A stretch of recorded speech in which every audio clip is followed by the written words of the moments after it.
Hello everyone, welcome to Enlighten classes for economics students. अभी जो हमारा चैप्टर चल रहा है वो है रूरल डेवलपमेंट और ये उसकी वीडियो नंबर 3 है, पार्ट 3।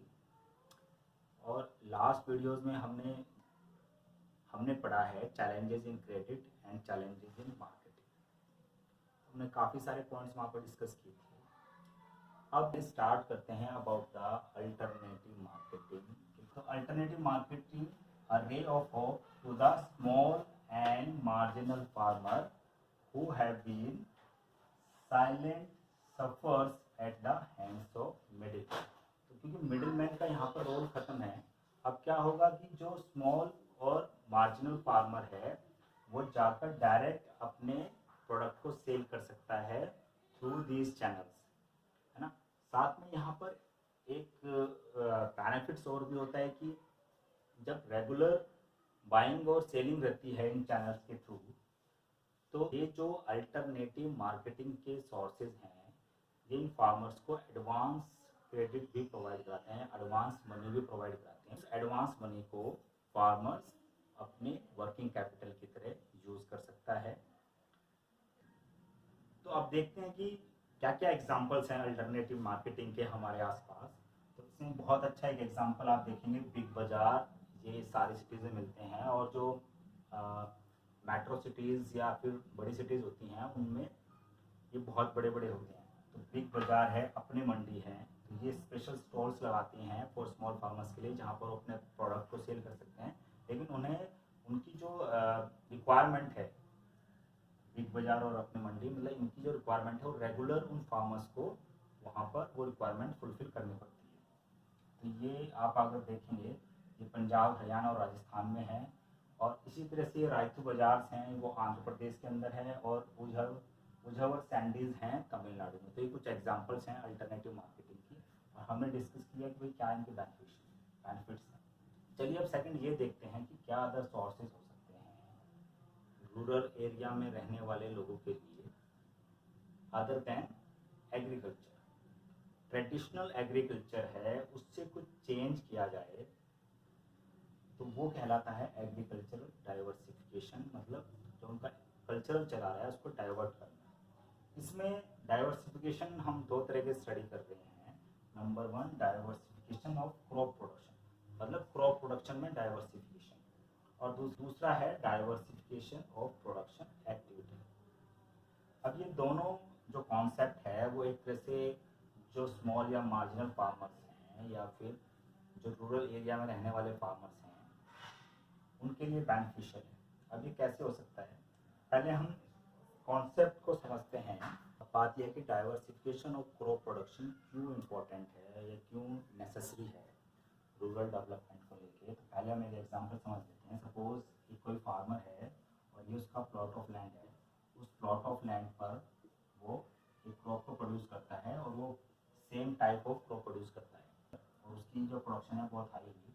तो अब होना क्या चाहिए था कि जब उसकी प्रोडक्शन हाई हुई है, फार्मर की इनकम इंक्रीज होनी चाहिए थी। एट द सेम टाइम जो क्रॉप का प्राइस है, किसी क्रॉप का प्राइस है वो ड्रॉप हो जाता है। क्या हो जाता है? ड्रॉप, डाउन हो जाता है। अब चाहे फार्मर की प्रोडक्टिविटी या प्रोडक्शन कितना भी हाई रहा हो, उसकी इनकम इंक्रीज नहीं होगी, क्योंकि जितनी प्रोडक्शन उसकी हाई हुई है उतना ही मार्केट प्राइस डाउन होगी।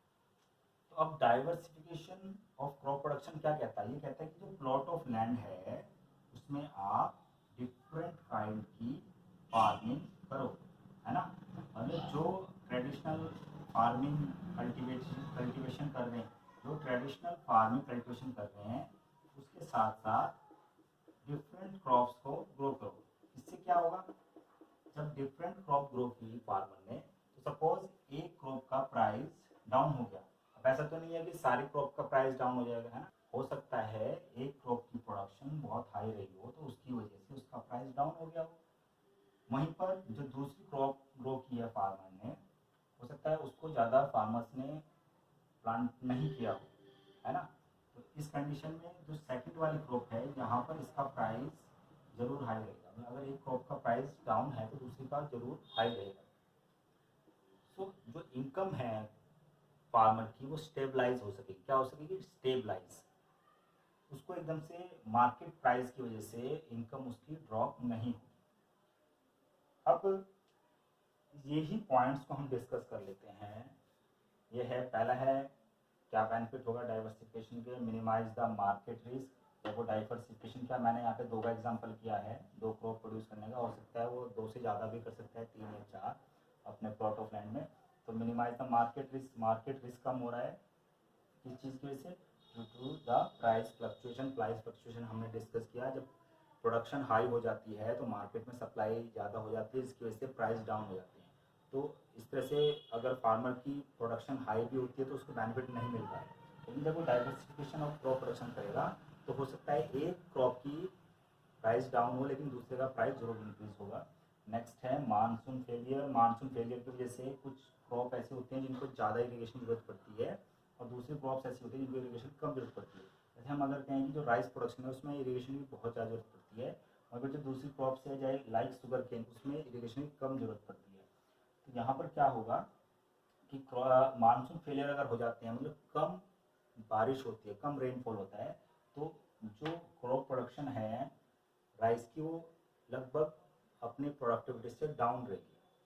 यहाँ पर नुकसान नहीं होगा फार्मर को क्योंकि उसने दूसरी क्रॉप को प्रोड्यूस किया हुआ है। नंबर 3 है शिफ्ट फ्रॉम सब्सिस्टेंस फार्मिंग। हमने पहले डिस्कस किया था कि डाइवर्सिफिकेशन क्या होगा, जो सब्सिस्टेंस फार्मिंग जिसको रेगुलर यूज़ करता है फार्मर, उसको छोड़ के कमर्शियल फार्मिंग की तरफ जा सकेगा।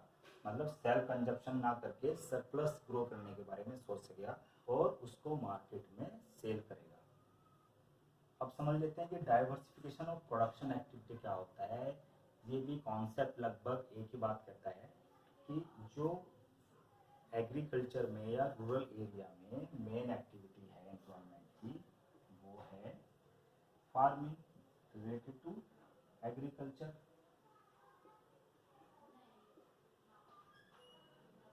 जब हम डाइवर्सिफिकेशन की बात करते हैं तो डाइवर्सिफिकेशन होना जो प्राइमरी एक्टिविटी है ना, उससे डाइवर्सिफिकेशन कैसे किया जा सकता है? जो प्राइमरी एक्टिविटी है, क्योंकि एग्रीकल्चर सेक्टर में वर्क फोर्स बहुत ज़्यादा है, मीन्स डिस्गाइज्ड अनएम्प्लॉयमेंट बहुत ज़्यादा है। इतनी लेबर की वहाँ पर ज़रूरत नहीं है जितनी लेबर वहाँ पर अभी यूज़ हो रही है। तो कुछ लेबर ऐसी है जो एक्स्ट्रा है या उससे उसकी प्रोडक्टिविटी पे कोई फ़र्क नहीं पड़ा, उसको कुछ डिफरेंट एक्टिविटी कराई जाए जिससे उसकी इनकम इंक्रीज हो सके, है ना, और वो अपना लिविंग स्टैंडर्ड भी इंक्रीज कर सके। तो ये क्या हो सकती है? Non farm areas of production activity, ऐसी एक्टिविटीज़ जो फार्म से रिलेटेड ना हो, और हम ये भी कह सकते हैं कि कहीं ना कहीं फार्म से अटैच जरूर हो। जैसे कुछ एक्टिविटीज़ ऐसी होती हैं रूरल एरिया में जिनके लिए अलग से इंफ्रास्ट्रक्चर डेवलप नहीं करना पड़ता है। डेयरी है, एनिमल हस्बेंड्री है, ये इसके ऑप्शंस हैं।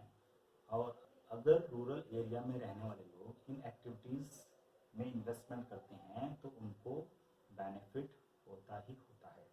एंड नेक्स्ट है टू इम्प्रूव इनकम एंड स्टेबलाइसिस। क्योंकि फार्मिंग की जो इनकम है, हम पहले भी डिस्कस कर रहे थे कि वो रेगुलर नहीं होती है। रेगुलर कभी कभी मानसून फेलियर हो जाता है, और अगर प्रोडक्शन हाई होता है तो मार्केट प्राइस डाउन हो जाते हैं, है ना, और कभी ड्राउट्स आ जाते हैं, कभी फ्लड्स आ जाती हैं, तो वो जो प्रोडक्शन है वो रेगुलर नहीं होती है, उससे जो इनकम है वो भी रेगुलर नहीं रहती है फार्मर की। जब डिफरेंट एक्टिविटीज़ में एम्प्लॉयमेंट अपॉर्चुनिटी होगी तो उनकी इनकम इम्प्रूव होगी और साथ में स्टेबलाइज होगी। अब ये जो हम डिस्कस कर रहे हैं डाइवर्सिफिकेशन ऑफ प्रोडक्शन एक्टिविटी, ये ही कहलाते हैं emerging challenges of rural development. तो चलिए अब पढ़ते हैं emerging challenges of rural development.